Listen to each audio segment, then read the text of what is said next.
الصلاة والسلام عليك يا سيدي يا رسول الله وعلى آلك وصحابك يا سيدي يا حبيب اللہ.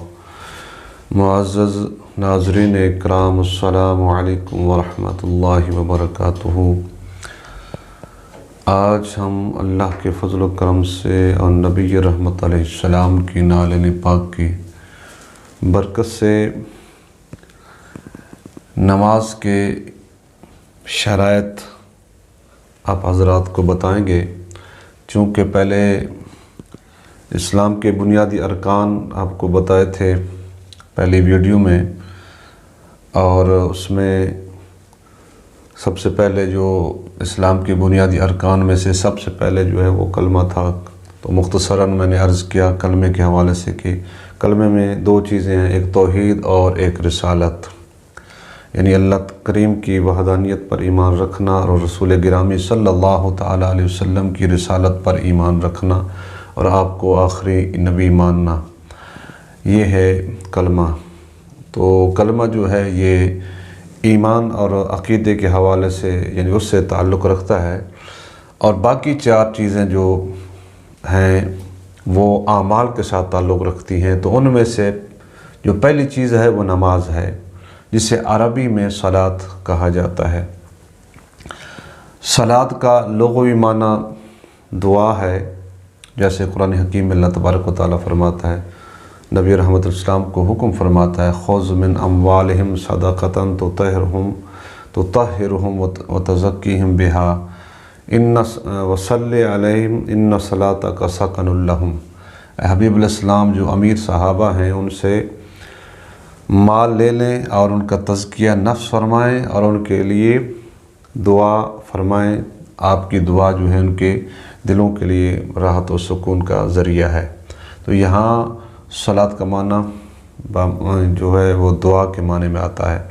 تو چونکہ نماز میں دعا بھی ہے، جب سورہ فاتحہ پڑھتے ہیں تو اہدنا الصراط المستقیم وہاں دعا مانگتے ہیں، اور نماز جب اختتام پر پہنچتی ہے تو تب بھی ہم دعا کرتے ہیں. اس لیے اس کا نام دعا لغت میں بیان کیا گیا ہے. اسی طرح ایک معنی اس کا بیان کیا ہے، یہ سلوین سے مشتق ہے. تو سلوین عربی میں کہتے ہیں جو دو گھوڑے جا رہے ہوں، ایک گھوڑا آگے جا رہا ہو اور ایک اس کے پیچھے جا رہا ہو، تو اس کو سلوین کہتے ہیں. تو اسی طریقے سے جو مقتدی ہوتا ہے وہ امام کے پیچھے ہوتا ہے اور امام کی اقتداء کرتا ہے، اس کے پیچھے چلتا ہے، تو اس لحاظ سے بھی اسے صلاۃ کہا جاتا ہے. اور اسی طرح صلاۃ بمعنی صلاۃ العود، یعنی کسی لکڑی کو آگ میں جو لکڑی ٹیڑھی ہو اس کو سیدھا کرنا ہو تو اس وقت آگ میں ڈالتے ہیں، تو وہاں جو صلاۃ العود کہتے ہیں، یعنی میں نے لکڑی کو سیدھا کیا، یعنی آگ کے ذریعے آگ میں جو رکھ کر اسے اس کا جو ٹیڑھا پن ہے اس کو سیدھا کرنے کے لیے. تو یہاں معنی یہ ہوگا کہ انسان کے اندر جو نفس امارہ ہے، جب اللہ کے بارگاہ میں جبین نیاز جھکائے گا تو جو نفس امارہ ہے وہ سیدھا ہو جائے گا، اس میں ٹیڑھا پن جو ہے وہ ختم ہو جائے گا. تو بہرحال نماز یہ لغوی معنی ہے، اور جو اصطلاحی معنی ہے وہ ہے ارکان مخصوصہ جو نبی علیہ السلام نے اپنی امت کو، اپنے غلاموں کو وہ بتائے ہیں. تکبیر تحریمہ سے لے کر سلام تک یہ اقوال اور افعال، اس کا نام نماز ہے اور صلاۃ ہے. اب وہ نماز کے جائز ہونے کے لیے کچھ شرائط ہیں. سب سے پہلی شرط میں نے یہاں لکھی ہے، سب سے پہلی شرط جو ہے وہ طہارت ہے. طہارت کیا ہے؟ کپڑے بھی پاک ہوں، جسم بھی پاک ہو، جگہ بھی پاک ہو، یہ طہارت ہے. اور اس میں طہارت جو ہے وہ غسل بھی آتا ہے، انسان کا جسم ناپاک ہو، اور اس میں جو نماز کا وضو بھی ہے وہ بھی طہارت میں شامل ہے. اور جگہ کی طہارت، یعنی جگہ بھی پاک ہو، پاکیزہ ہو، کپڑے بھی پاک ہوں.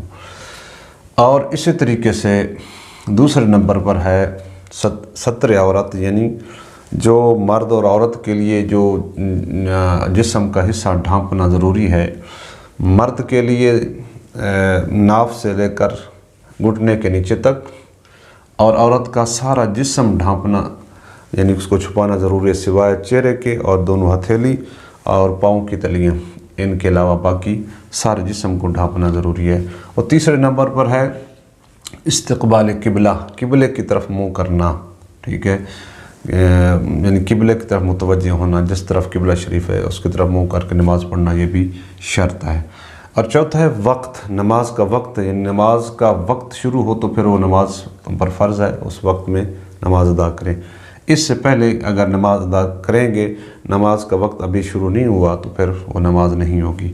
اور پانچویں نمبر پر نیت ہے۔ نبی رحمۃ اللہ السلام نے فرمایا الاعمال بالنیات، عملوں کا دار و مدار نیت پر ہے۔ اگر نیت ٹھیک ہوگی تو اس کا عمل ٹھیک ہوگا۔ نیت کیا ہے؟ دل کے ارادے کا نام ہے۔ جو زبان سے کہہ لینا یہ مستحب ہے، فلاں نماز پڑھ رہا ہوں، فلاں سنت پڑھ رہا ہوں، نفل پڑھ رہا ہوں، یا جو بھی فرائض یا واجبات پڑھ رہا ہوں، تو زبان سے کہہ لینا یہ مستحب ہے، اور دل سے ارادہ کرنا یہ چیز اصل میں نیت ہوتی ہے۔ اور چھٹے نمبر پر ہے تکبیر تحریمہ۔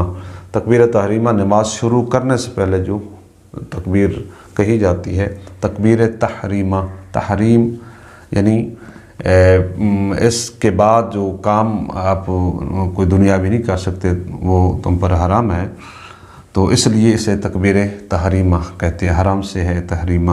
تو مطلب کیا ہے؟ اب تکبیر تحریمہ اللہ کی عبادت شروع ہو گئی ہے، اس کے بعد کوئی افعال، کوئی کام، کوئی عمل جو دنیاوی طور پر دنیا کے ساتھ متعلق ہو، یعنی کسی سے گفتگو کرنا یا کسی سے کوئی چیز مانگنا، یہ جو ہے حرام ہے۔ اب تمہارا تعلق اللہ کے ساتھ ہو گیا ہے، اس کے ساتھ رابطہ ہو گیا، اس لیے اسے تکبیر تحریمہ کہتے ہیں۔ انشاءاللہ تعالی آگے ہم ان کی وضاحت بیان کریں گے، اور اس کے جو ارکان نماز کی وہ بھی عرض کریں گے۔ اللہ تعالی عمل کی توفیق عطا فرمائے۔